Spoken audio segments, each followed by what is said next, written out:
Chris Babu here from TiqAssist, where season ticket resale is made simple. Welcome to the third and final part of the series on how to sell tickets online. We'll continue to build more content, so follow us to learn more tips and tricks on ticket resale. In the prior parts of this series, we explored when to sell your tickets, which games to sell, and what makes pricing tickets so hard in the first place. Today we'll go through the 4 steps of how to price your tickets. Pricing your tickets is the most critical and most challenging step of selling tickets. With that, let's get into the steps. Step 1. Identify the marketplace with the most number of similar seats listed.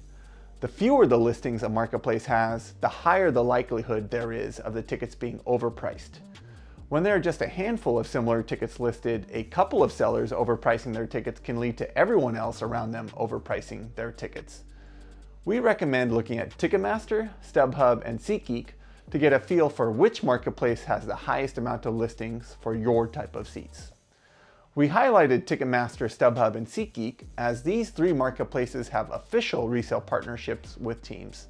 This is important as the official resale platforms generally have the largest amount of listings. The higher the number of listings on a marketplace, the better the chance of those prices representing the actual going rate for your seats. It is important to note that the going rate is likely slightly below or at the price of the cheapest comparable listings. By having a better idea of what the going rate of tickets actually are, you can price accordingly on the marketplace of your choice. The best marketplace for you to sell on varies by team and even the type of seats that you have. So we recommend that you experiment selling on a few marketplaces to see which works best for your seats. Step 2. Identify comparable seats. Now that you've identified which marketplace has the most listings, it's time to identify on that marketplace the listings that are most comparable to yours.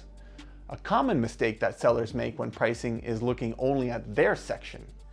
It's really unlikely that a buyer will only search for your section, so you should look at all sections similar in quality to determine how to price your tickets. In fact, many resale marketplaces, in the spirit of making the buying experience easier, will either only show the best deals across the stadium or show at the very top of the page the best deals across the stadium. That means if your seats are priced high relative to all the comparable seats, buyers will have to scroll a lot to see your listing, which decreases the likelihood that your tickets will sell. Comparable resale listings are listings that are both plus or minus 5 rows from you and similar or better quality sections. Similar or better quality sections are all sections that are similar or closer in distance to the middle of the action.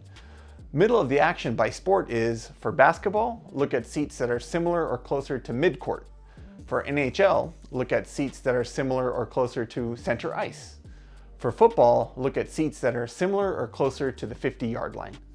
For MLB, look at seats that are similar or closer to home plate. For MLS, look at seats that are similar or closer to midfield. Note, you will not want to compare to all similar or better sections for the following sports. For football and MLB, if you have seats that are on the home side, only compare to listings that are on the home side. Whereas if you have seats on the visitor side, only compare to listings on the visitor side. For NHL, if you have seats on the home team shoots twice side, you don't want to compare to similar sections on the visiting team shoots twice side, and vice versa. In general, the home team shoots twice side is more valuable. For outdoor stadiums, the sunny side is a major factor in ticket resale. If that is true for your stadium and it's going to be a hot day, make sure to also factor that in to which sections you compare your seats to. Step 3. Identify the cheapest priced comparable listings. Once you've identified the specific sections that you want to compare against, it's time to figure out how you want to price relative to those listings. The first thing that you will likely notice is that there is a wide range of prices even though the seats are comparable. The high prices generally are driven by season ticket holders who either have unrealistic expectations or are willing to skip the game if they are able to sell their tickets for far above market value. We recommend searching within the comparable sections to find the cheapest price tickets. As discussed earlier in part 2 of this series, the cheapest seats likely best represent the actual going rate of the tickets. With the cheapest listings identified, you will want to price lower than the competition if the following factors apply, because it's extremely likely that the tickets will drop in price. Selling within 1 month of the game. The closer the game, the further the prices will fall in general. Monday, Tuesday, Wednesday games. Mondays generally have the worst resale value, followed by Tuesday.